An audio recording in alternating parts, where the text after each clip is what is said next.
Welcome back, YouTube. I've been absolutely in love with Coral Island. It's the perfect game and I honestly haven't been able to put it down. In this video, I'll be giving you though my new player tips that you'll want to know before starting your own save, or if you've already been playing, hopefully you'll learn a thing or two. Before we get into everything, note that this is for early access, so some of these things can be updated in the future. First things first, when you fire up the game, go straight into your settings and reduce the speed that time goes by. While I'm somewhat of a min-maxer, slowing down the progression of time helps you be able to relax and not feel as pressured to not waste any time. You can adjust this later on if you find that you're waiting on the clock to expire, but generally speaking, it is a good idea to have more time for building relationships especially. Next, when you plant your first series of crops as part of the tutorial, I recommend running to the shop and spending all of your money to buy more of the same crop just to somewhat better optimize your money. You won't really need money early game except for to buy seeds and start growing your farm. Things like geodes that require money to open can just be held on for later. This next tip is also extremely important, but craft a couple of storage containers as soon as possible. Inventory management is going to be a pain since to expand your backpack it costs a decent chunk of money early game, and right now we're using all of our money to grow our farm.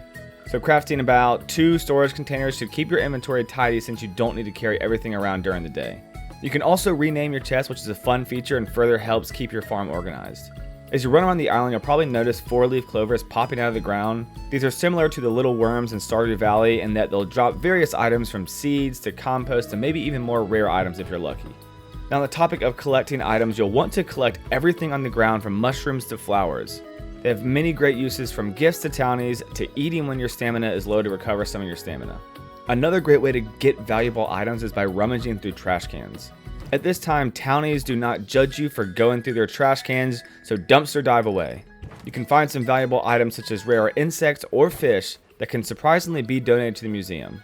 You can also find other forageable items. On the topic of rare insects and fish, do not forget to donate the first of every artifact, fish, and insect to the museum. In the wise words of Indiana Jones, it belongs in a museum.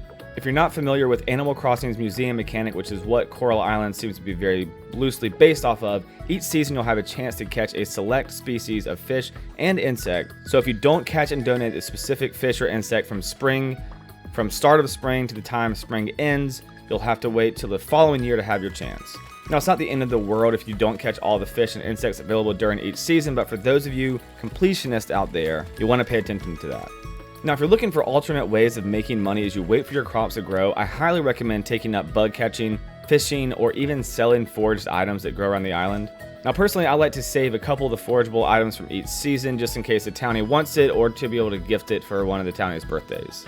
Now, speaking of birthdays, the best way to get a great boost in relationship with the townie around the island is to pay attention to the calendar, because there will be a note regarding which townie's birthday is when.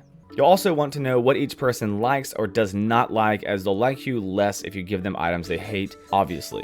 I'll link the wiki below, which is a good tool for finding out what those likes and dislikes are without having to play guinea pig yourself. It's important to note that you can only give a townie 2 gifts per week, so if you've already given them 2 gifts, then you won't be able to give them a gift for their birthday. On the topic of building relationships, there's obviously a lot of townies, so it would be difficult to talk to every single one of them each day. I recommend picking a few that you're trying to either court or just build a relationship with in general, and making sure that you talk to them each day for that extra little bump in relationship growth. It's a small amount compared to gifting, but every little bit helps over time. And after all your chores for that day, if you have free time, you can go around chatting with the other townies that you may have not spoken to yet. Now, my final tip shouldn't really be a new one if you're familiar with these types of farming games, but make sure that you use all of your energy before you go to bed each day.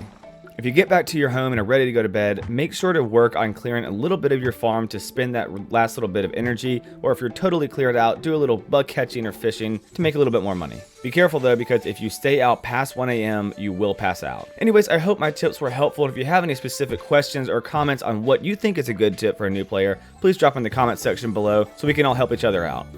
As always, do not forget to like and subscribe, because I'll be doing a lot more content for Coral Island you won't want to miss out on. See you next time, YouTube.